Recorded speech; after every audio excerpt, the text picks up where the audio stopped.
Hi, folks. Welcome to another day of the virtual classroom with your friend and host, Prof.ZAK of Easy Coaching.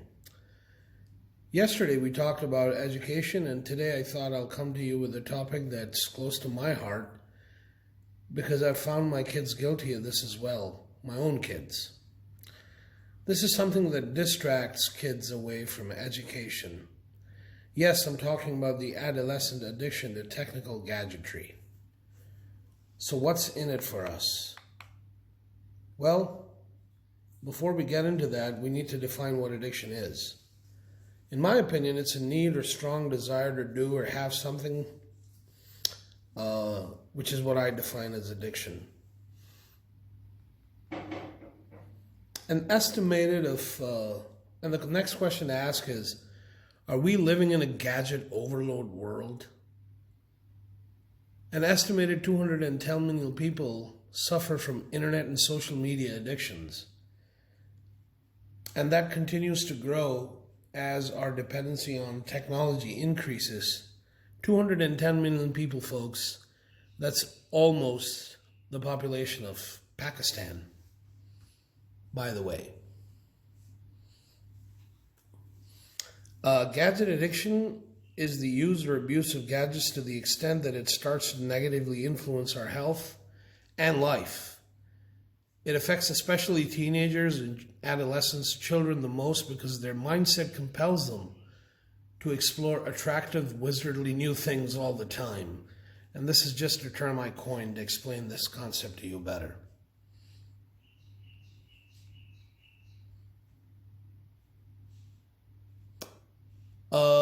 People born before the 80s can relate to a life before the information age, when people did not have access to the internet or personal gadgets. Children were used to playing outdoors together. There was more physical activity. People would chit-chat with each other more often, and verbal communication was more face-to-face. That was at its peak.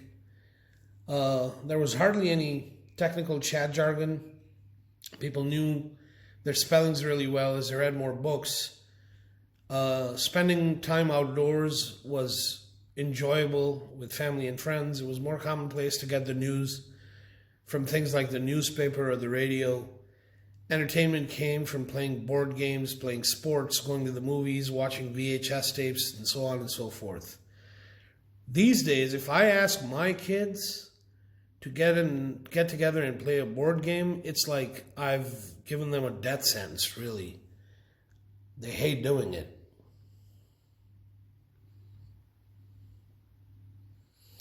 So gadgets equipped with the internet have transformed our lives in many ways. It's brought about a paradigm shift in our dependence on technology to perform key tasks in our everyday routine.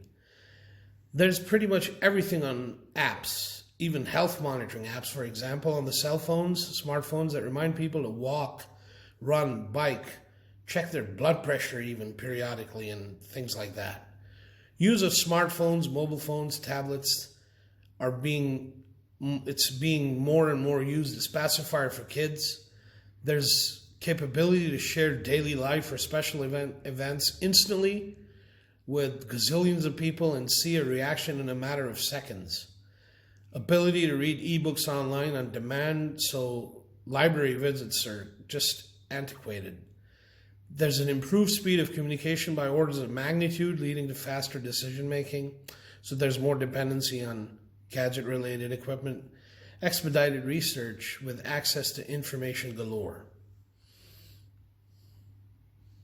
I'll just give you a moment to read this joke. I just came across this morning.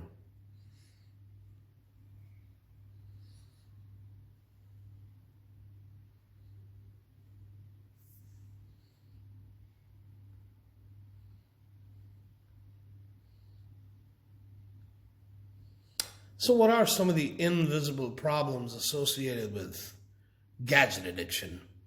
Well, for one thing, it increases aggression. It causes sleep disorders. It leads to obesity. I myself am a victim of that. Causes hearing problems. It dries up the eyes. Increases cancer risks and activates back pain. And that's something I've run into as well, myself. It's a trap, people. It's a trap. What are some more invisible problems? Well, gadget addiction can affect our mental and emotional health. Technology addiction can have a large impact on our mental and physical health. Being overly connected can cause psychological issues such as distraction, narcissism, expectation of instant gratification, and even depression. Some psychologists reveal that individuals that spend long hours with gadgets and gizmos every day aren't even able to distinguish between emotion in the virtual world and emotion in reality. That's sad. What are some more invisible problems? How does it take a toll on our physical health? Well, today's kids are immersed in technology right from a young age. The total exposure time for students in the age group 8 to 18 has exceeded 10 hours a day. Lack of development of social behavioral skills and high risk of obesity due to limited physical activity is a major problem. One of the biggest health risks of excessive smart device usage is vision related. The National Eye Institute has found that the frequency of myopia, nearsightedness, has increased exponentially over the last few decades. The other effects on the eyes was a reduced blink rate, leading to higher incidence of dry eye symptoms. So here are my 6 tips to prevent child gadget addiction. For one thing, as adults, we need to set a good example ourselves. Secondly, we need to create a healthy gadget usage schedule. Thirdly, we need to keep an eye on our kids' gadget usage. Fourthly, we need to ensure that there's a gadget-free time slot. Fifthly, we need to make sure that the apps and contents are age appropriate. And sixthly, encourage your children to do activities outside the house. I don't care how you do it. Find ways to do it. I just wanted to add here, it's interesting to note that when Microsoft built its school for its employees' kids, there wasn't one gadget that was part of the hardware for learning. Isn't that something? That goes to tell you, the corporations that are selling these gadgets to us know the harms associated with them. Watch out, guys. If you like what you saw, email, WhatsApp, and do like, subscribe, and share. Once again, stay blessed, have a good day, and take care of yourselves. Prof.ZAK of Easy Coaching, signing out.